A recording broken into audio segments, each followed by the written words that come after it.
we are discussing the state of the economy of Nigeria as regards to the present government.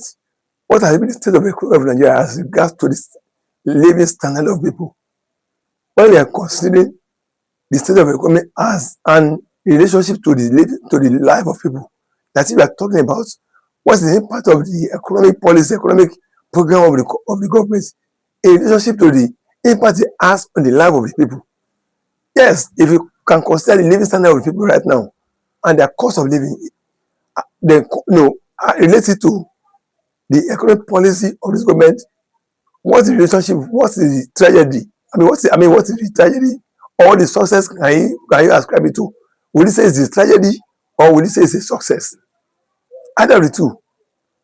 Now let's consider the effect of removal of petroleum subsidy.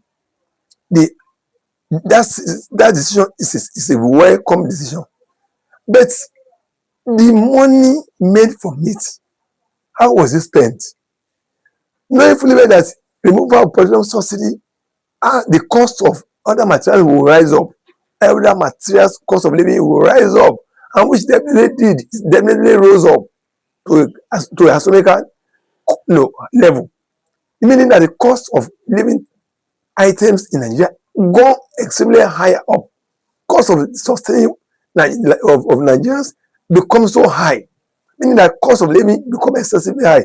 What then happens when the cost of living of people becomes so high and there is no increments in their earnings, in their income? What happens? The standard of living will drop. That's the truth. That's the fact. When you're having inflationary rates, inflation at a high level, of many percentage, over hundreds of percentage increments, and the cost of living so high, and there's no something from the government as in form of palliative, form of cushion effect measures to suppress that cost of living. That means the standard of living will drop, cost of living will be high, inflationary rate. So in that case, what do you now say concerning the living standard of people? It's falling. The cost of living rising, standard of living falling. So what do you now say about such an economy?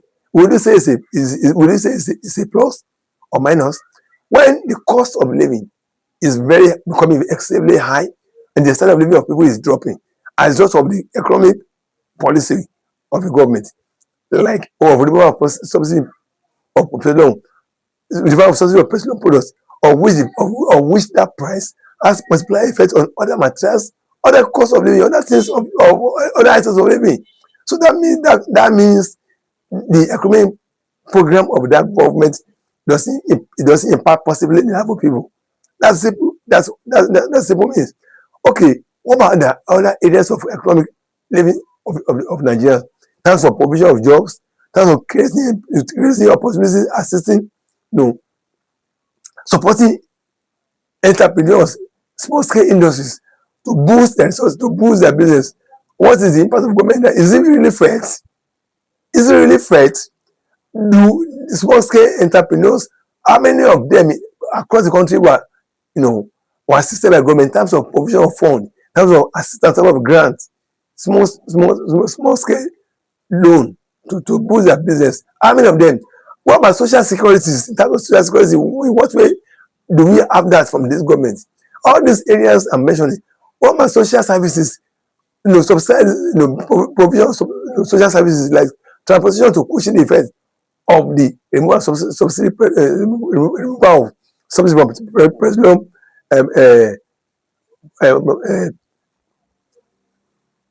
removal of subsidy from petroleum, matter.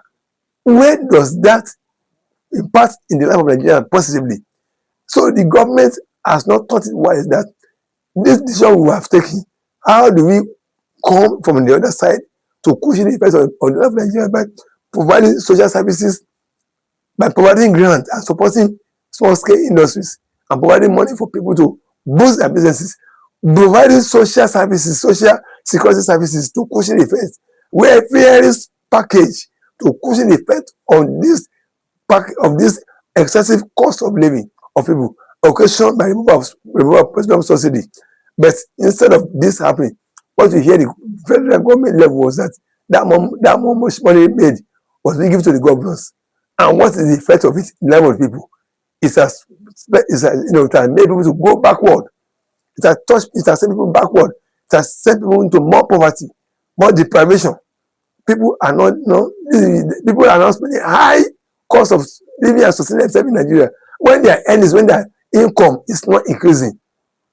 Whereas the people in government, we could see them living at large, and expenses extremely large than the system they are superintending on as administrator, as government.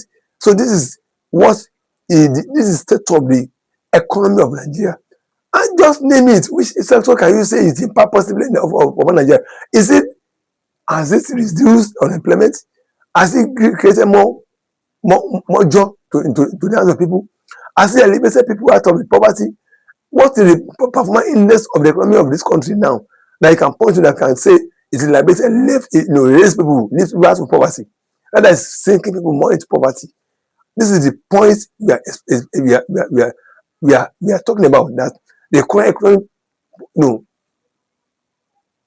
the current economic policy and program of this present government has not impacted possibly in the life of Nigerians. Rather, it has caused much hardship, caused more people to be down to the people to be more sunk into poverty, to deprivation. Whether the people at the top in the government, they are living extraordinarily at large extraordinarily than the people they are ruling upon. So this is what I think will shape the voting pattern of Nigeria 2027. I hope that Nigeria will think twice and so as to know where their decision will lie. Thank you very much.